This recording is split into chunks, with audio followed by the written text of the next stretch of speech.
Once people know that we go to church, once people are aware that we're religious,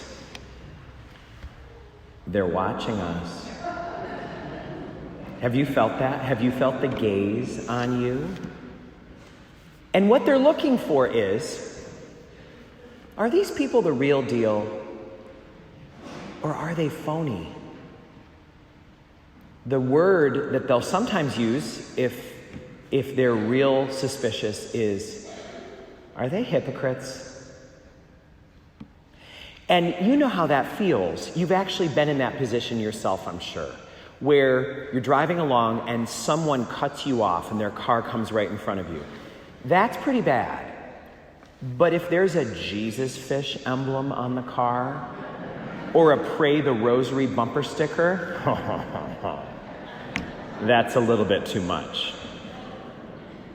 And what we're hearing in the Acts of the Apostles, this beautiful little distillation of what the church was like in the very early days, it says that there were 4 things that were part of their life then that are meant to be part of our life now.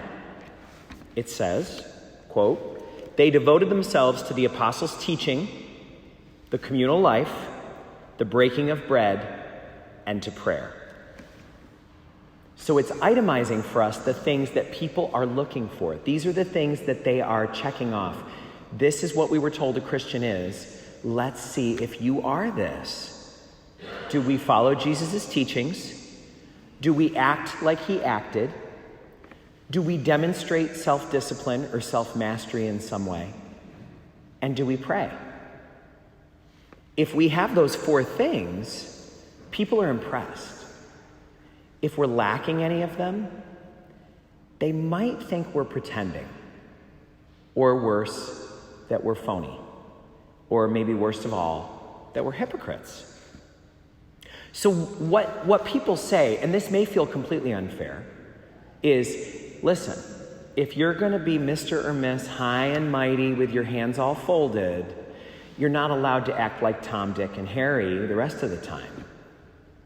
And on the one side, we might feel like, this is unfair. This is too much scrutiny. I never said I was perfect. I'm trying. I go to church. I never said that I'm a billboard for the way that you're supposed to live all the time. But on the other hand, isn't it maybe a bit of a fair expectation that the people who are following this master are going to be different than the people who aren't? One famous author who was an atheist once said, if Christians want me to believe in their Redeemer, they're going to have to look a little redeemed. So we're hearing that they want to see us understanding what he said and living the way he did and being self-disciplined and praying. So now enter the story from Thomas today. Thomas was struggling, and everyone's response to Thomas was wonky and itself was struggling. And Thomas was clearly not in step with the rest of the church, the rest of the apostles in the gospel today.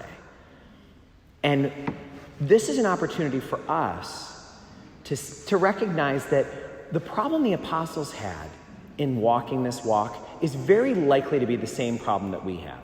Because most of us are pretty good at believing what Jesus tells us. We're pretty good at making sure we don't miss Mass, at least most of the people in this crowd. And we're pretty good at, when Lent comes, being sure to give something up, really do it up. The thing that they struggled with and that we're most likely to struggle with is acting the way that Jesus would. Acting in a way that Jesus would say, there she is, that's my girl, that's my boy.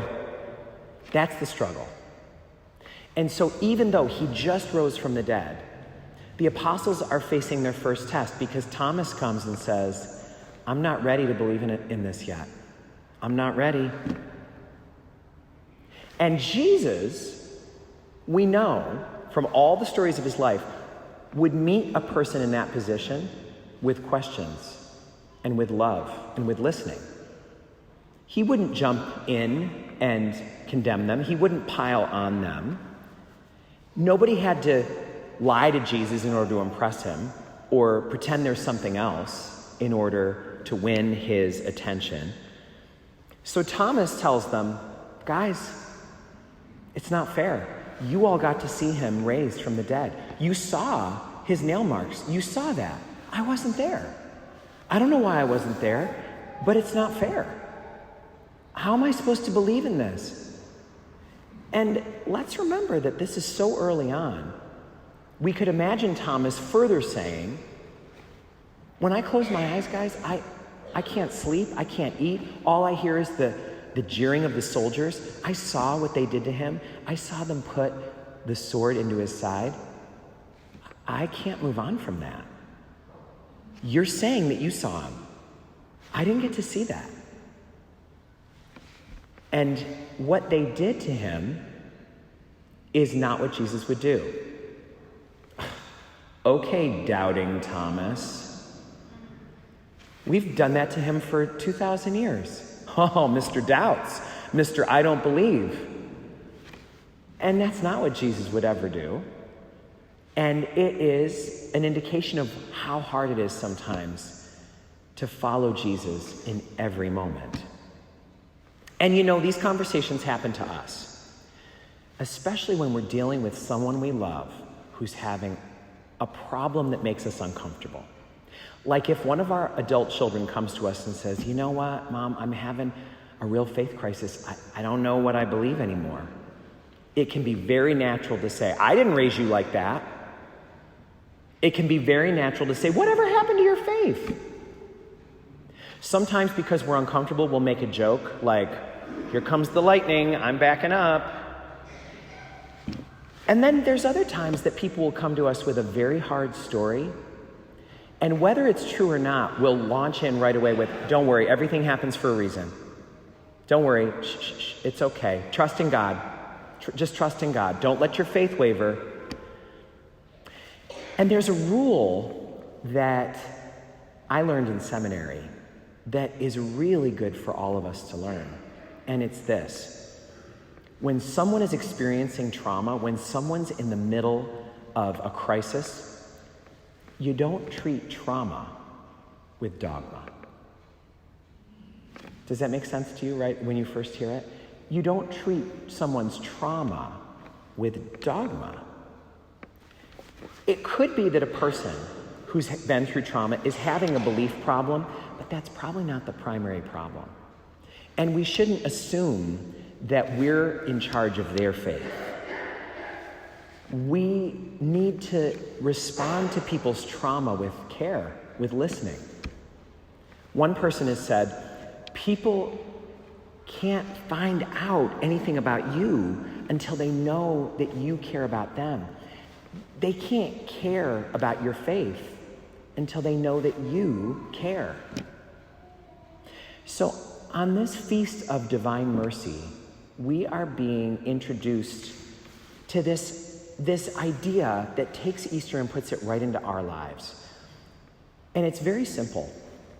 If we knew how much God loved us, if we knew how much God cared for us, there would be no belief problems. There'd be no problems with belief in us or anyone else. It would be natural. It would be obvious. But this also is obvious, and it's the kind of thing we say to the faith finders, but that doesn't make it trite. For most people, the only experience many of them are going to have of God is us. Sometimes we wish that weren't true because it's too much pressure, but it is true.